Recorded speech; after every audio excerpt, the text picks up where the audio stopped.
Marianne and Susan, thank you so much for joining us today. I'd also like to welcome all of the clients from the Personal Coach and those of you who are new to us. Welcome. We've got a very exciting presentation for you today. I'd just like to state that throughout the webinar, if anyone has any questions, please jot them down in the chat line at the screen below. Kelly Maxwell, who's here from the Personal Coach, is going to be monitoring those questions, and we'll be looking after those questions at the end of the webinar today. Kelly, thanks so much for doing that. Given that there are several people on the Zoom meeting today that aren't familiar with the Personal Coach, I'd like to just take a couple of minutes to introduce our team. We are a team of 13 people who've been joining the team over the last 20 years. We're actually celebrating our 20th anniversary in January of 2022. And we've got a great team of people. We've all got extensive backgrounds in the in the financial services industry. And we provide customized one-on-one business coaching for financial advisors and their whole team at all stages of business. We've got people on the team that have backgrounds in branding, in IT, in human resources, succession planning, and so on. And we take an integrated approach or a team approach to everything that we do. We strongly believe that the advisor's agenda is our agenda. We don't have our own. So we step back with the team at hand, determine what the current issues and opportunities are, and then integrate our resources to make things happen and execute plans that we build together, and then ebb and flow along the way as we need to shift in order to take those results to a whole new level. Each of us is passionate about what we do, and even in challenging times, we have achieved some extraordinary results with our clients. The slide that you see on the screen right now is what our clients achieved in 2020 during a very challenging time. We understand the industry, we understand the financial services business, and we understand advisors. We get it. And so working very closely with the teams at hand and our team at the Personal Coach and resources, our third-party resources and tools where we can, we try and integrate those three things to just have an extraordinary experience. One of the examples of a third-party resource that we might enhance our services with is like Next Chapter Lifestyle Advisors and Susan and Marianne, who are joining us today. Over the last few months, we have been exploring how we might work together to help our clients. And we've come up with two very powerful ways that we think we can support advisors. One is for those advisors that we're working with that are nearing their own retirement because they're planning their succession and planning what their next chapter might look like. We're excited that Marianne and Susan may be able to help those clients of ours who can to really make an exciting next step into whatever that stage looks like for them. And for our clients who do retirement planning with their own clients, we're thinking that Susan and Marianne and Next Chapter Lifestyle Advisors could be a tremendous resource for our clients and their clients. So that's a little bit about the Personal Coach. And to Susan and Marianne, just before I turn it over to you, we have someone on the webinar today, Wayne Cotton, who is another person who we align with in terms of third-party resources, and he's celebrating his 75th birthday today. So I just want to give a shout out to Wayne. Wayne, happy birthday, and I hope you have just an amazing day. And thanks for joining us on your birthday. So Susan and Marianne, thank you so much for joining us, and I look so forward to your presentation today. Thanks, Julie. I'm Susan Latremoy. And I'm Marianne Osher. And you know, Susan, retirement can be really challenging. My really good friend, Jack, struggled. Now, Jack's an interesting guy. He has a very commanding performance. He's tall, he's good looking, smart. He graduated from a top law school. And for the last 10 years of his career, he was the general counsel for a very successful middle market company. And I met him when him and his wife, when he was preparing to retire. He was just on the cusp of it. And he'd done great work with his financial advisor and was all prepared financially. But when I met him, he had a dream. He wanted to live on the water in a community in Southwest Florida with a boat in his backyard, because he dreamt of being able to spend lovely days on that boat. And when he retired, we found a condo for him with a boat dock about 50 feet from outside the back of his door. And when he drove that boat into that boat dock, he thought he was in heaven. And the beginning of his retirement was great. He loved the sun-drenched days exploring the 10,000 islands on the Gulf of Mexico, around Marco Island, and everything was fantastic. And then one day something happened that he couldn't ever have imagined happening, and he certainly hadn't planned for it. He got tired of going out on the boat. And what happened then was his dream totally began to fall apart. And as he spent more and more time just sort of bouncing around the house, he realized he didn't have any interests to speak of. And so he became bored with his life. And unfortunately, as a friend, kind of boring to be with. And so and things, as he got more and more depressed, his health began to decline. And sadly, so does his marriage. Because unfortunately, his wife had decided not to retire at the time that he did. And so they grew further and further apart and had fewer things in common and shared much less time together. And not surprisingly, one day they were divorced. So Jack then said, well, it must be that the things around me are wrong. So he started looking for things to make him happy. That, well, maybe my condo's too small, sold his condo, built a big house, and that helped for a little while, but he slipped right back to where he was. Because, things only make you happy for a little while. Jack didn't have anything of substance in his life to give him a sense of purpose, to make him excited about giving up in the morning. And unfortunately, later he just sold that house and moved away.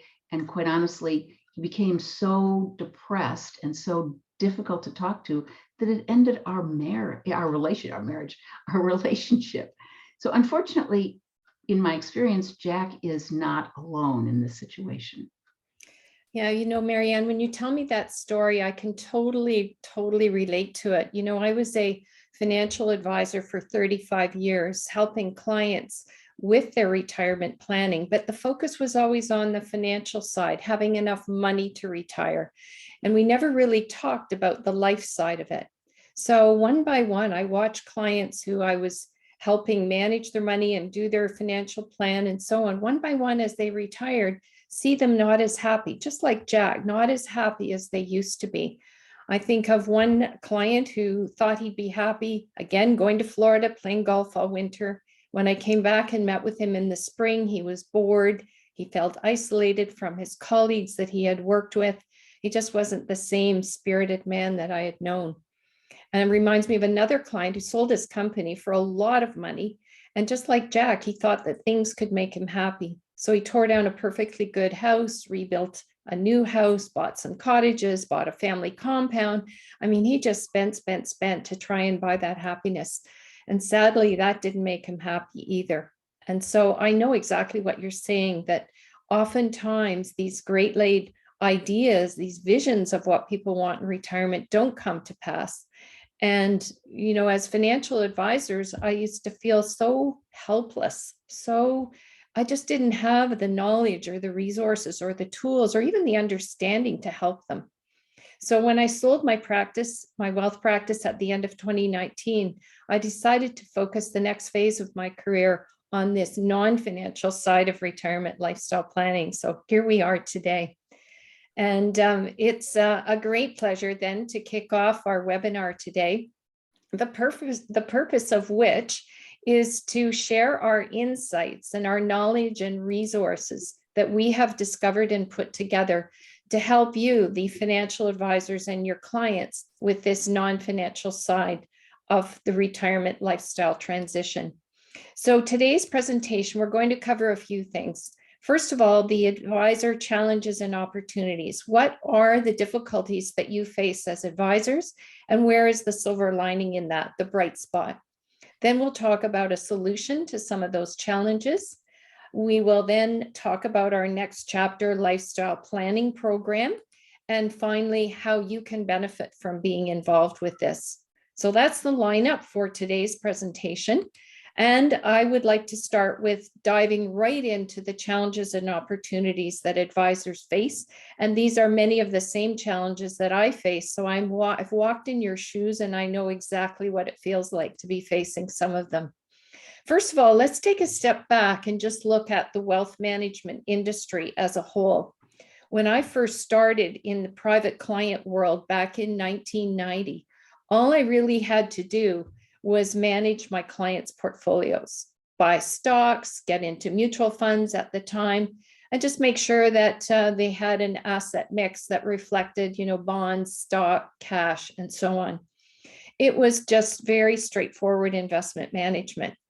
But now I saw the evolution of wealth management, or not even wealth management, it was called then just investment management, into financial planning, into a fuller concept of wealth management. And these days, everyone talks about the need to be holistic and how the industry needs to be holistic and provide holistic services. So I hear a lot about this word holistic, but really, is the advisory industry taking this seriously and doing something about it? So in the words of Joseph Coughlin, some of you may know him. He's the founder and director of MIT Age Lab. And for those of you that might be familiar with him, he wrote a book called The Longevity Economy. MIT Age Lab is based in Boston, Massachusetts. And Boston is quickly becoming the longevity hub in the world, just as Silicon Valley has become the technology hub.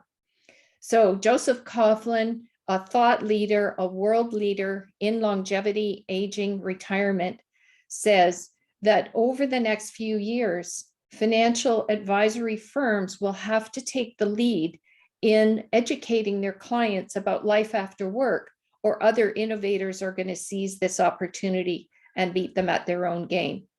So I'm a big fan of Joseph Coughlin's work. He always seems to be ahead of the game. Some of you may have heard him speak, and definitely The Longevity Economy is a good read. Secondly, we think about how the baby boomer clients are faring. So most previous generations, people had to retire and then spend a few years maybe sitting in a lazy boy chair relaxing before they died. But these days, baby boomers are living another 25 to 30 years. Just like they've had high expectations for hotels and restaurants and fashion, they have the same high expectations for their life post-career. But they've also had challenges adjusting to that. So let's just spend a few minutes on the client landscape. What really is the life of a client? Well, first of all, people retiring now are going to live another 25 to 30 years. So we think about life in three segments: 0 to 30. We all know what we were doing then, growing up, getting an education, getting a job, probably getting married. 30 to 60, we were solidifying our career, paying off school debt, amassing assets, raising families. Then we get to 60. Where's the prescription for living that next 25 to 30 years? Boomers will remain the wealthiest demographic. And you probably just have to look no further than your own book to see that boomers are the clients with the most money.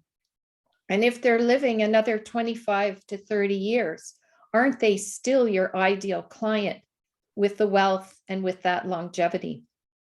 Many of them have a very unrealistic view of retirement. Some of them might think, oh, I'm over the hill, I've been put out to pasture, I'm no longer relevant. And that may be one view. The other view is that life's going to be perfect. Life's going to be so much better when I don't have to get up to the alarm clock and report to a boss I don't really like. And they have kind of a Hollywood version or vision of what retirement's like. So they're often caught in one of those two visions of retirement. As a result of these, let's say, incorrect or inaccurate visions, many struggle to adjust to a new chapter in their life. And financial advisors face the same challenges. Yes, I'm talking about you, financial advisors. You're no different. The challenges that you face in your thoughts post-career are no different than what your clients face. So please listen with one ear thinking about your clients and the other ear today, keeping your own retirement, your own next chapter in mind. In fact, a study that was done by Ameriprise Financial found that, excuse me, 69% of retirees face challenges adjusting to their new life. That's over 2/3 of the population that have a hard time. Yet no one wants to admit it because everyone says, you're lucky, you're retired. What do you mean you're struggling? What do you mean you feel irrelevant, lost? You should be having the time of your life. So as a result, a lot of people don't fess up to their struggle. Now, there is a third of the population that moves easily into retirement, and we can't overlook them.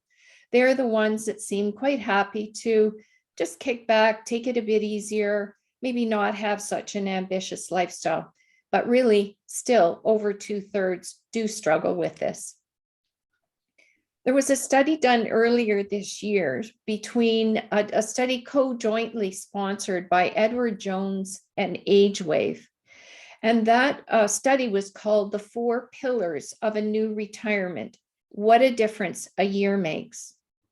Even though Edward Jones, a financial company, was part of this study, they had to admit that 77% of those planning to retire said in the survey they wish there were more resources available to them to plan for an ideal retirement just beyond their finances.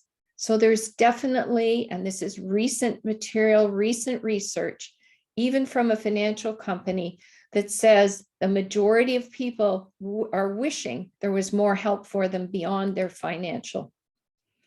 The good news of this story is that advisors are well positioned to help.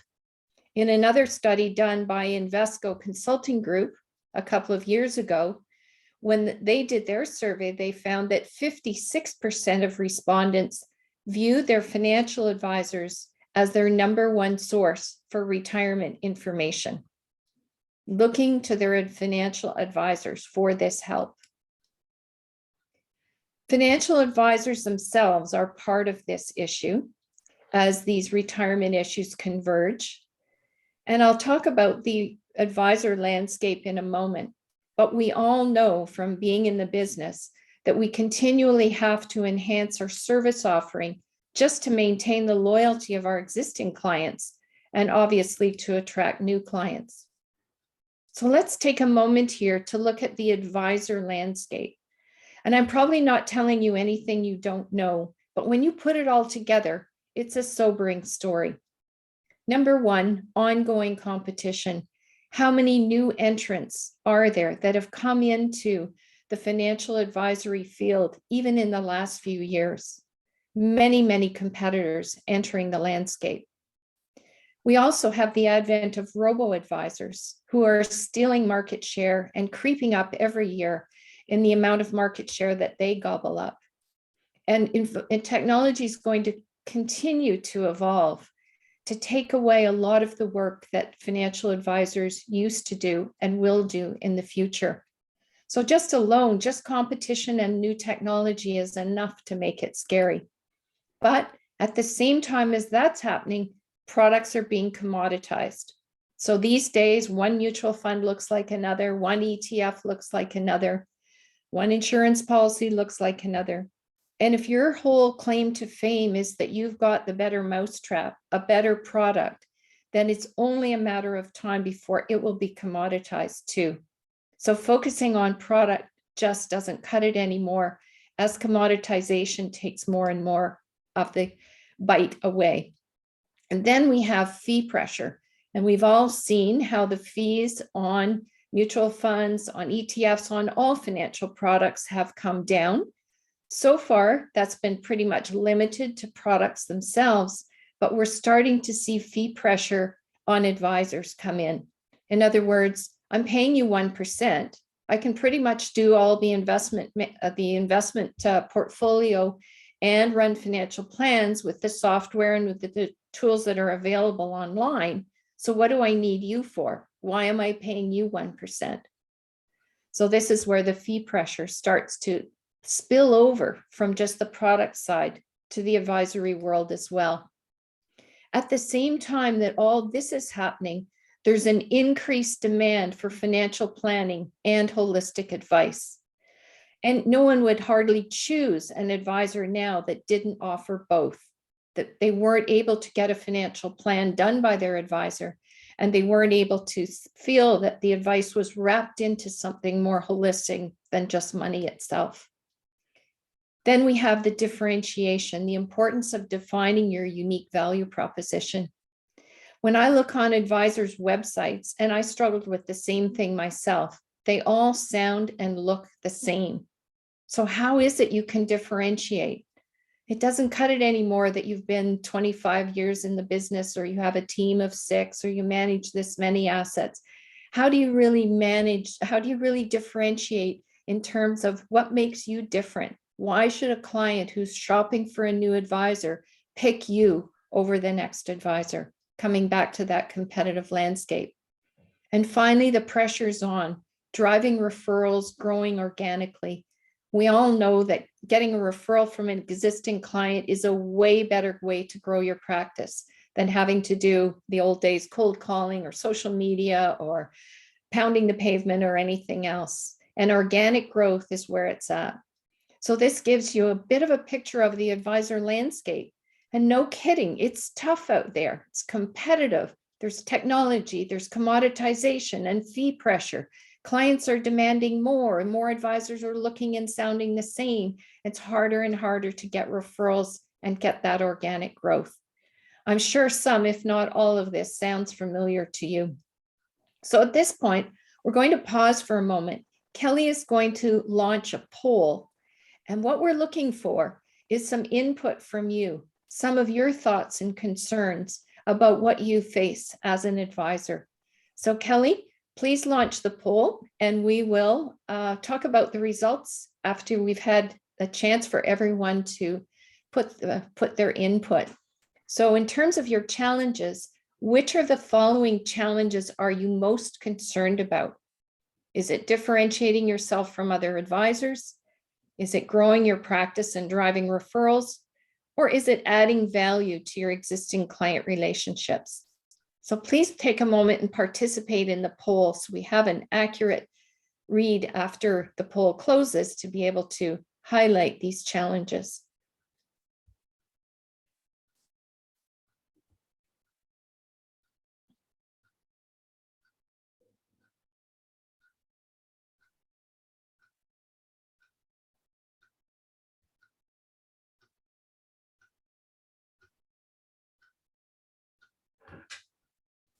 Just a few more.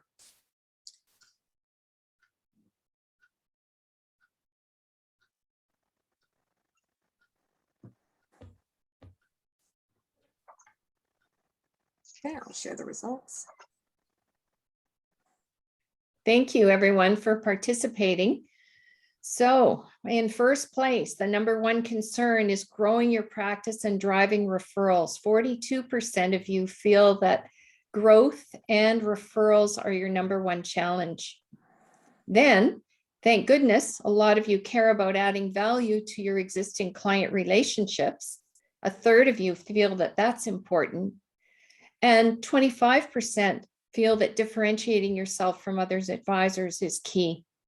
So not so surprising that growth and referrals is the number one at 42%, adding value at 33%, and differentiation at 25%. Thank you to everybody for participating in that poll. It's really interesting and valuable to get your input. So we'll move on now that we've completed the poll. And let's talk now about what's happening with non-financial conversations. So the good news is that conversations on non-financial issues are going to be increasing over the next 5 years. This was a study done by Equitable beyond finances, holistic life planning trends among advisors. And what they found is that over the next 5 years, conversations about emotional and mental well-being are going to increase by 75%. Conversations about life goals are going to increase by 68%. So the trend is definitely in place. Advisors, though, have a unique opportunity to differentiate themselves. Right now, almost half of the advisors that were surveyed in this 2020 survey have very few non-financial conversations. That's almost half of the advisors out there that really don't talk about anything but the money. 22% of the advisors have the majority of their conversations about non-financial issues. So there's a growing number, and a quarter of advisors that have realized that their clients don't always want to talk about the money, that they actually do want to talk about these non-financial issues. So the opportunity is for you to cross that threshold from not talking about non-financial to not talking about financial issues only, and to move across the threshold into talking about non-financial issues with your clients. So we see here the convergence. A lot of these factors are coming together all at the same time. The wealth management industry needing to be holistic, baby boomers, their longevity, their life expectancy, and their adjustment to retirement, and financial advisors, as our little poll pointed out, the need to maintain loyalty, drive referrals, and grow. All of this convergence makes non-financial lifestyle planning a growing differentiator for any forward-thinking advisory firm and advisor. This convergence of issues cannot be overlooked, but also represents a huge opportunity. Another thing I want to point out here is that advisors think they have all of their clients' assets. I know I used to think that. And yet, typically, you only hold about a half of your clients' assets. And according to the work that Steve Gresham did, most clients are going to consolidate their assets in the next 10 years. I know I experienced consolidation on the good side and the bad side when I was an advisor.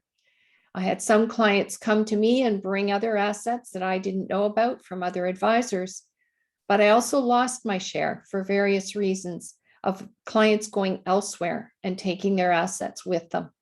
This trend is going to continue. So what better way to be on the receiving end of those assets than to be there offering that value add? So our solution to this problem, this landscape that we've painted for you, is retirement lifestyle planning. So let's take a moment and actually look what is retirement lifestyle planning. It's the process of creating a vision and an action plan for the 8 non-financial areas of your life. And if we were talking about retirement financial planning, it would probably still start with a vision, have an action plan, but it would probably deal with the financial issues of your life, your investments, your real estate, your estate, your will, your property, etc. Retirement lifestyle planning is often confused with having a bucket list. Your bucket list is not a plan. How many times did I hear clients say, when I asked them what they were going to do in retirement, well, I'm going to clean out the garage, we're going to redecorate the house, I'm going to read all those books on my bedside table that I never got to, and we might go visit and do a bit more babysitting of our grandchildren. Doesn't sound like a plan to me. And typically people run through their bucket list in anywhere from 6 months to 18 months. It's not really a plan for that 25-year life expectancy. And how many times did I hear, oh, I'm going to Florida to play golf. I can't wait to work on my golf game. And they go to Florida, they play golf 7 days a week. And the one client that I'm thinking of came back and said, I'm so frustrated with golf. It's just become another job. Besides that, I've injured my shoulder and I'm kind of done with golf as the only thing in my life. So leisure is only one area of this. And whether that leisure be playing bridge, playing golf, hiking, any other activity, travel that you do in retirement, or any leisure activity that you have, you can't be on a steady diet of it. It makes me think when I was a teenager and I was in Europe, I worked in a bakery, and the owner of the bakery said, "You can eat all the chocolate and pastries you want." So I did.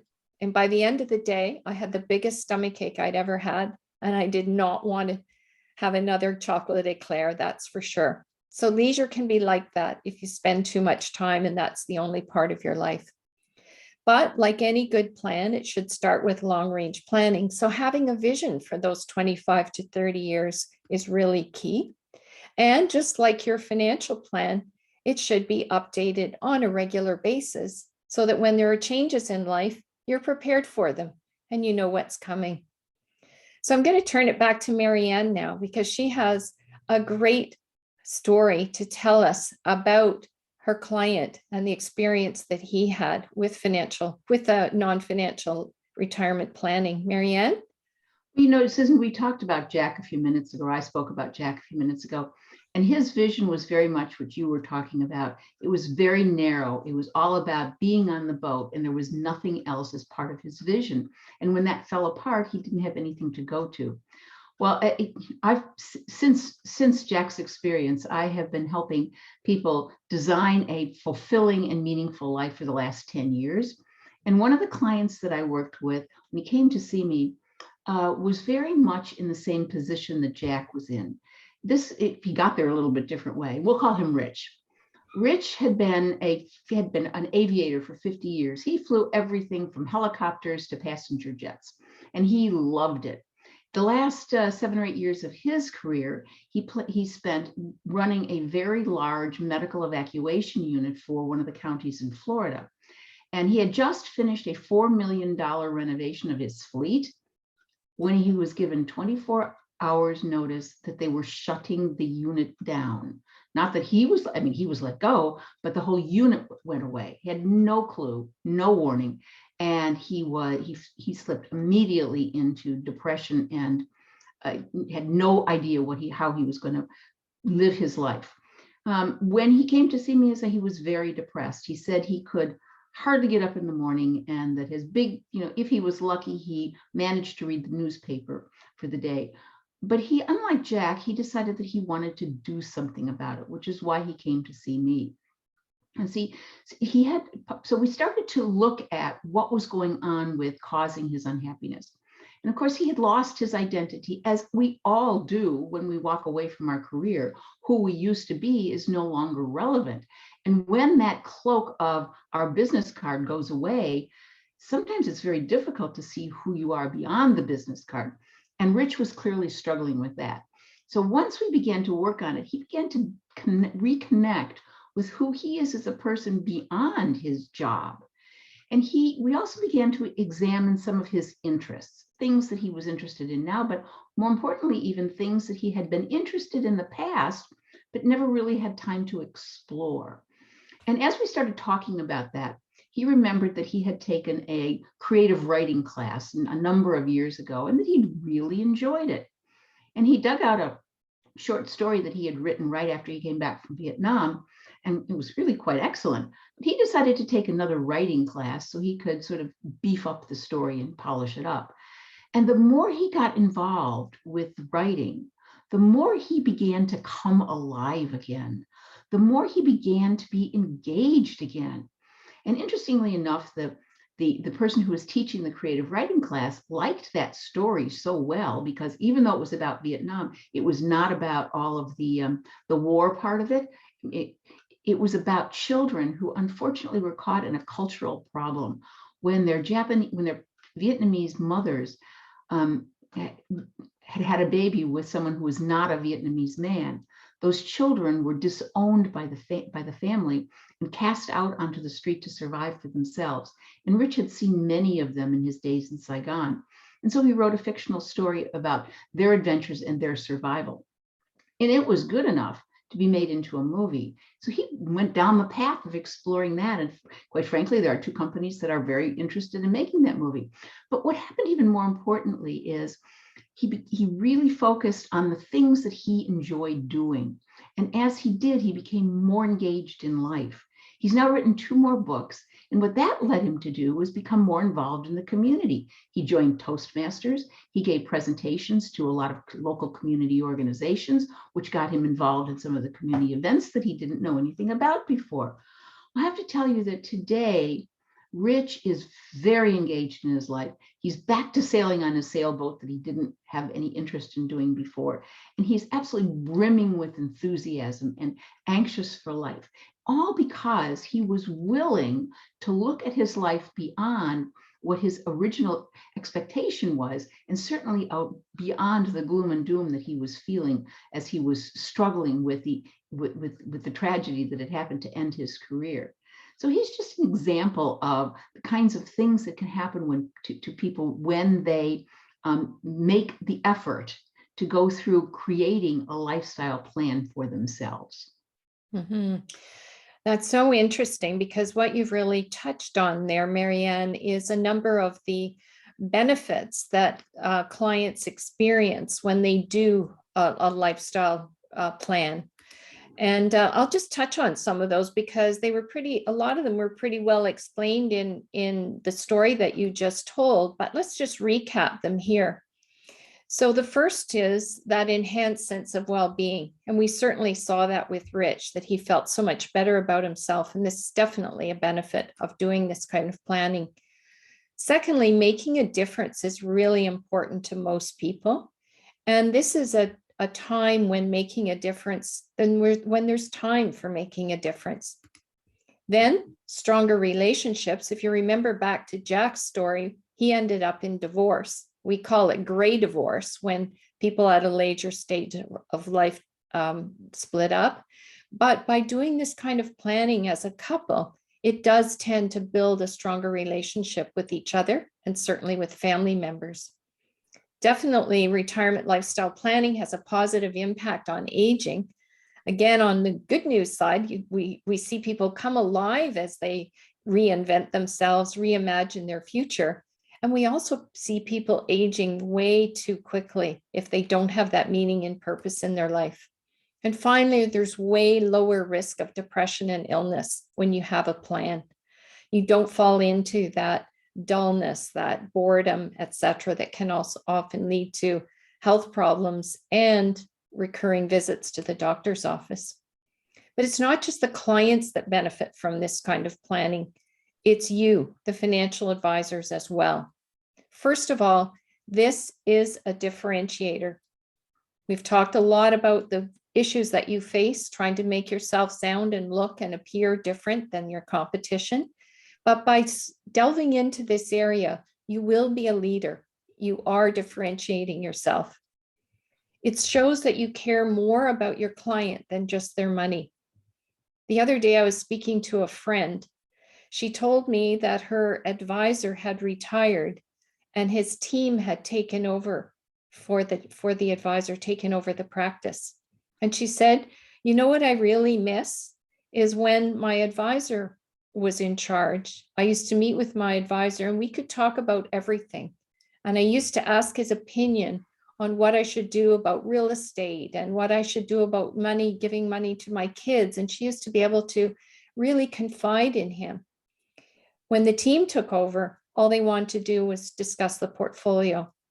So she wasn't left with such a warm, fuzzy feeling after that experience. So when you start to involve yourself in other non-financial areas, it shows that you really do care more about your client. You know, there's not a lot of information out there for clients right now about this new version of retirement. It's still all the, sailing off into the sunset type of image. So you'll be providing valuable information. I love the term edutainment, which is really the opportunity to both educate and entertain. And I do feel that some of the services and resources that we offer are an excellent way to show your clients you really care about them and also to educate them.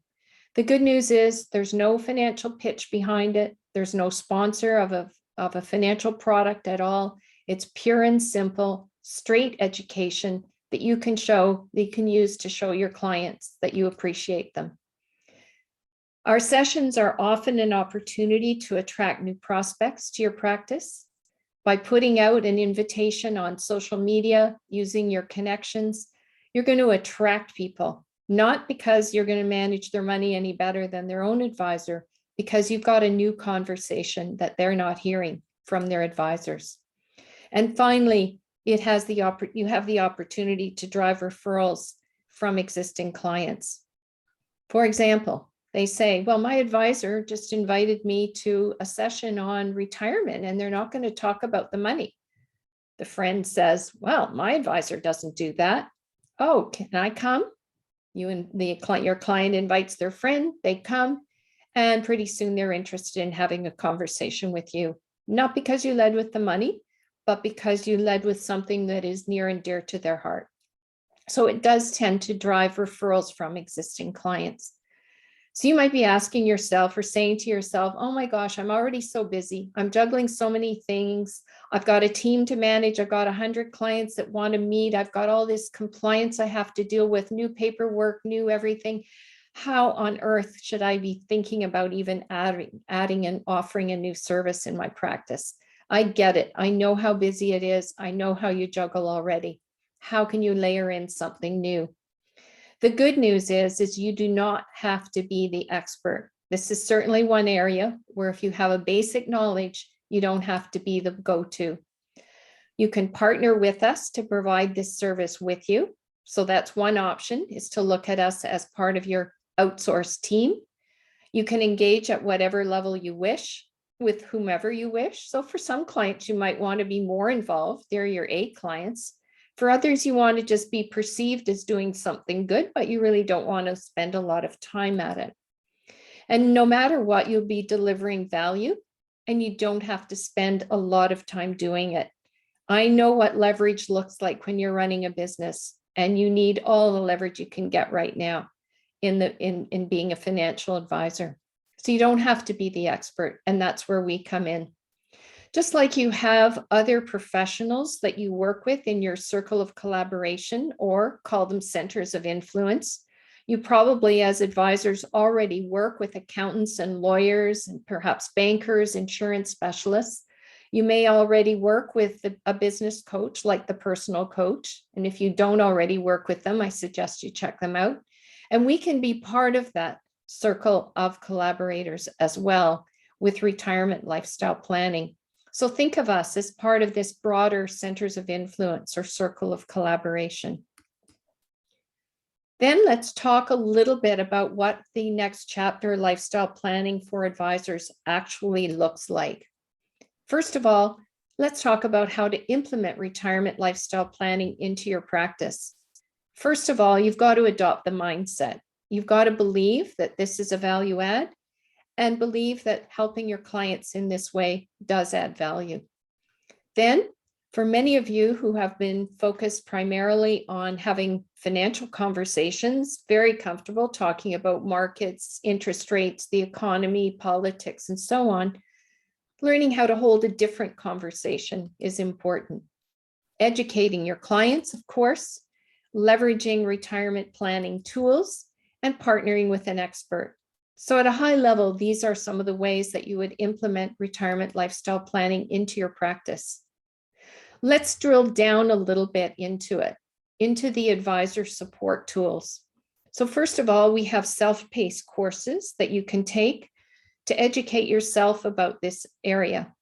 They can be approved for CE credits if you have an organization that wants to authorize them. They have been already authorized by CFP in the US, and we have no trouble getting authorization for them if you have a designation that you're needing CE credits for. I'm really excited about our next chapter, Lifestyle Scorecard, where we train and show you how to use this really exciting tool. I'll talk further about that in a minute. And then you have us, unlimited access to resources, questions answered, commentary, etc. You can use us for Ask a Retirement Coach service. We've had financial advisors say to us, I have a client, they're asking all sorts of questions about when should I retire, where should we live, all of these things. And we can help them by answering their questions and talking to them about that.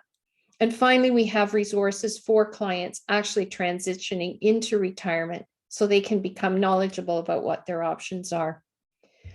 So in terms of the drilling down into the scorecard, this is an amazing tool. It's proprietary to us, and it's a version of a scorecard that I used successfully as an advisor for over 2 decades. It's something I built myself, and I believe that it was one of the best things I ever did. We've adapted this scorecard to be relevant to this stage of life. We train you on how to use it if you're not familiar with using this kind of tool. And you may already have other kinds of surveys, questionnaires, other tools you're using. Some of you may have some great tools. This is different, an add-on. Some of you may be still thinking, gee, I should put something into my practice. And some of you really haven't gone there at all. So wherever you are, we can help you by using the scorecard. You can either implement it yourself, or if you wanted to do a joint meeting with one of us and your client, then now we're really talking about client care and getting to know your client in a completely different way that you would have known them before. So let's take a look at what the actual scorecard entails. The first part of it is really an overview of your life. For most of you who are familiar with the Strategic Coach program, you'll be aware of the R factor question and the DOS conversation.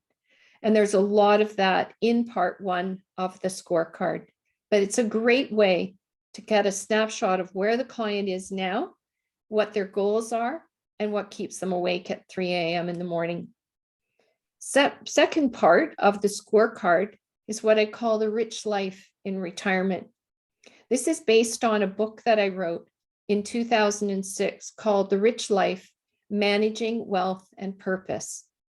I'm in the process of updating and rewriting that book now, talking about the rich life specifically in retirement, but the philosophy of the rich life stays the same. Live well, give back, leave a legacy. And this is a chance to talk to clients in those terms. Part 3 is the introduction to your happiness portfolio. So you can see here, this is a robust scorecard with lots of different aspects to it, culminating in the building of your happiness portfolio. Now, these are the 8 areas of life, of which money is not one of them. That's your job. But these are the other 8 areas of life to manage your second most valuable resource, which is time.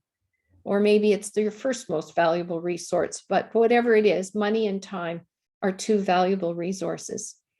The work for your happiness portfolio was based on a book that Marianne wrote called Your Happiness Portfolio for Retirement. It's not about the money. So this is a well-founded portfolio style that has been created to deal with these 8 areas. You'll see that health and aging is one of the 8. 25 years ago, nobody had a personal trainer. If anyone said they had a personal trainer, you'd say, what? You don't know how to do a sit-up and a push-up? But these days, everyone, a lot of people, I should say, maybe not everyone, has a personal trainer. And those that don't have one probably think it's a good idea, but haven't gotten around to it. So in a way, we become like your personal trainer for developing the happiness portfolio and helping clients with these 8 areas of life. Let's just talk about Mary for a moment. She is a typical client that you would love to have. So Mary is 60 years old. She's about ready to sell the company that her father founded 75 years ago. She's ready to move on with this next phase of life. You've been referred to her by her CA, and now you're sitting down with Mary for the first time. My suggestion is you pull out the scorecard, completely relevant for Mary at this stage of life, and walk through the scorecard with her. Once you finish the scorecard, you're going to come away with a lot of valuable insights and information. First of all, you have the opportunity to be the quarterback of her transition plan. You can call in your centers of influence, your other circle of collaboration members, because she definitely will need an accountant, a lawyer, an M&A specialist, and so on. So this is your opportunity to be the quarterback of that team. Next, it gives you a huge number of clues about what you can do to help her and to also enhance her financial side of her plans. She's told you in the scorecard that one of her lifetime goals is to take a round the world cruise that's going to be around 8 months in length. That's going to cost about $100,000. Has that travel plan been factored into the financial plan? Then she said she wants to fund her nephew's education, an opportunity to set up an RESP or some other kind of vehicle to help the nephew. Thirdly, she says that because she has no heirs and no spouse, her estate is going to go to a charity. Clue, how is she going to fund her philanthropy? Is there an insurance policy that she might need or some other structure that's going to allow you to do some business with this situation? And then finally, she's told you that another one of her lifetime goals is to write a book of her memoirs, of her experience running the company and the history of her father starting the company 75 years ago. So you say to her, great, Mary, that's wonderful that you're writing the book. Can we host your book launch? Hopefully by then, COVID won't be a factor. But even if it is, you have a Zoom book launch for Mary. She invites all her friends, her family, her colleagues, her business associates. And guess what? You get to meet them all and you get to be the good guy because Mary's going to be very grateful that you helped her with her book launch. So you can see that some of these things would never have come up if you were just having your normal type of conversation with a client or a prospect. You would never have got into this depth in an hour and had so many clues and important information about how to look after a desirable client like Mary. In addition to the scorecard and the other tools that I've mentioned, we also help you to grow your business. This is, a lot of you said, driving referrals and growing business is important to you.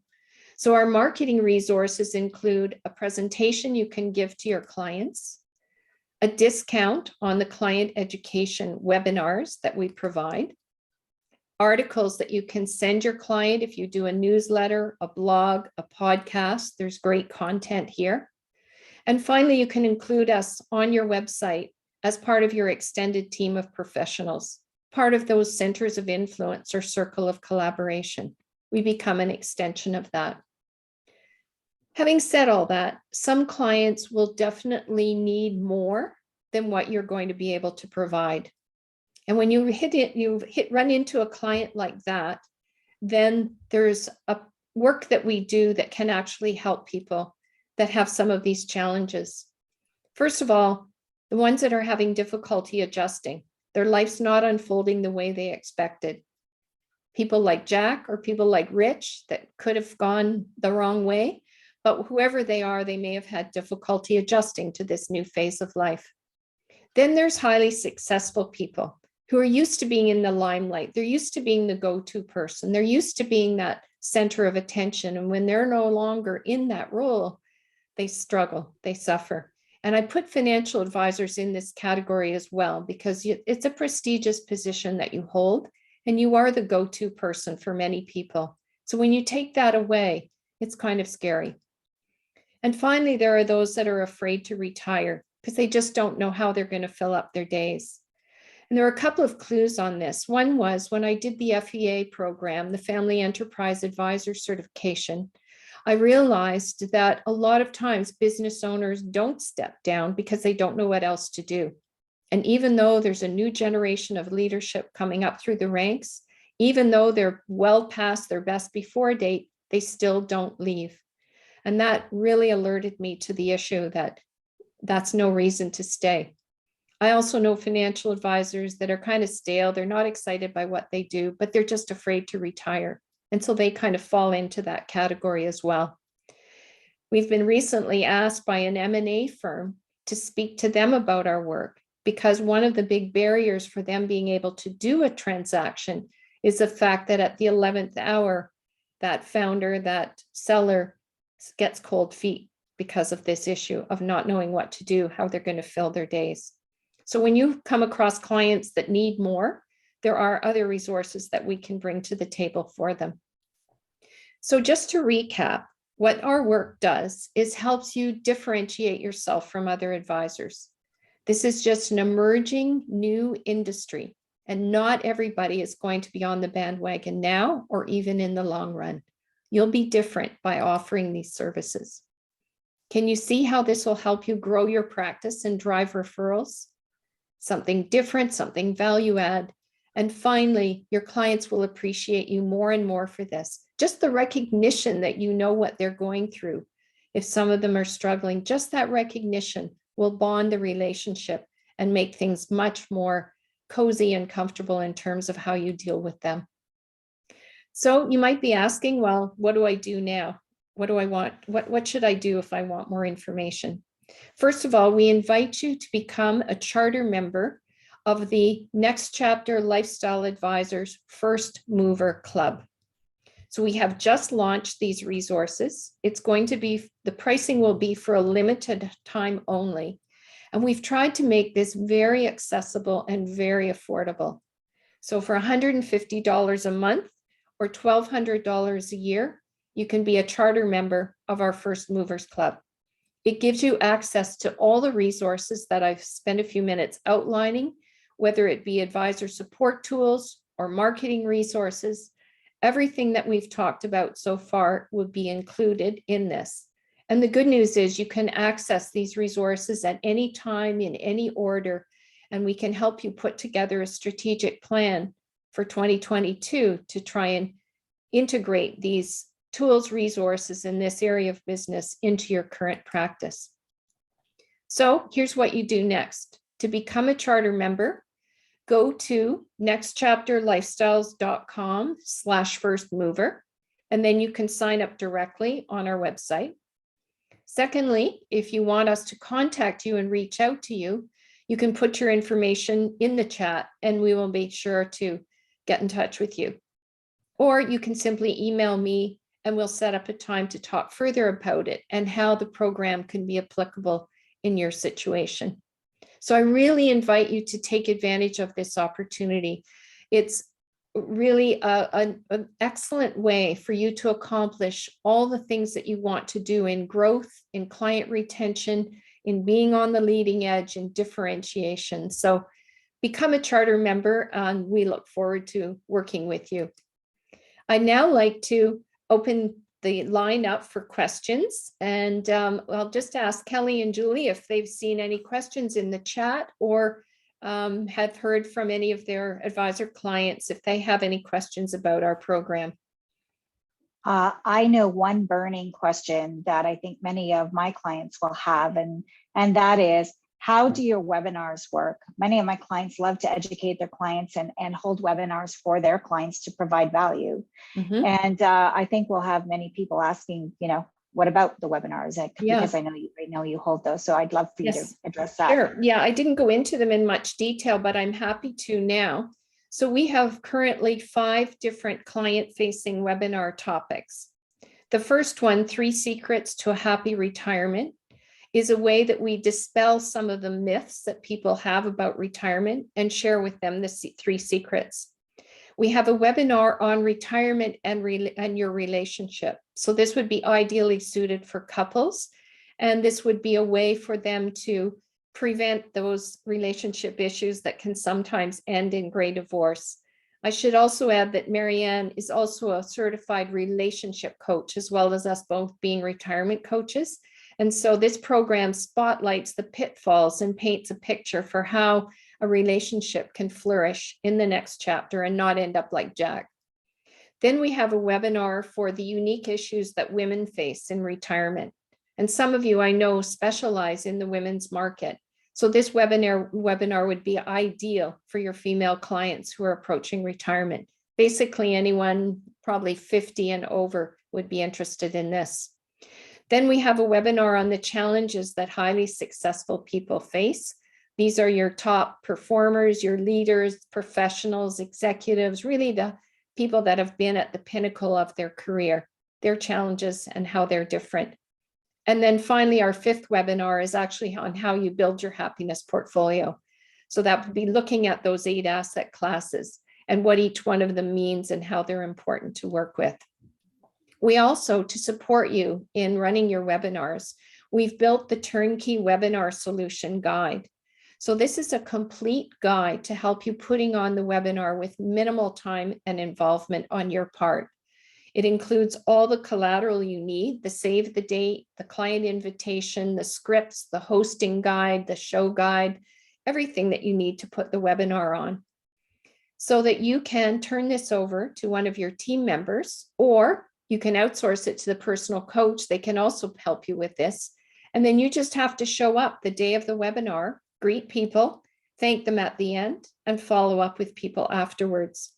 One of our clients, actually an advisor, told us that he took our webinar solution guide and actually used it, the content of it, for a different kind of webinar that he was putting on. So while the subject matter was different, the approach to it was the same. So that comes with the webinars, is the guide that we provide. So I hope that answers your client's question, Julie, about the client-facing webinars. But these times when people are used to being on Zoom, I think this is a great way to engage existing clients and also their friends and other people you can reach through social media and outreach and so on. Great. I just noticed in the chat line, someone has said thank you and that they have signed up for your program already. So Great. Oh. That's great. Yeah, that's a good indication of the value of this presentation today. I'm just noticing the time, it's 2:05.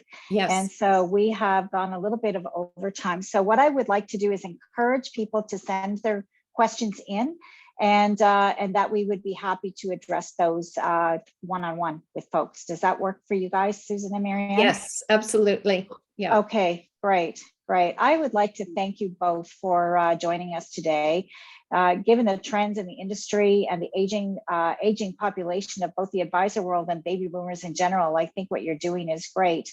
One of our driving beliefs is that advisors who are ahead of the curve will be the most successful, and you have addressed ways to help people be ahead of the curve, given what's going on in the population overall. So thank you very much. I'd like to thank everybody who has attended today.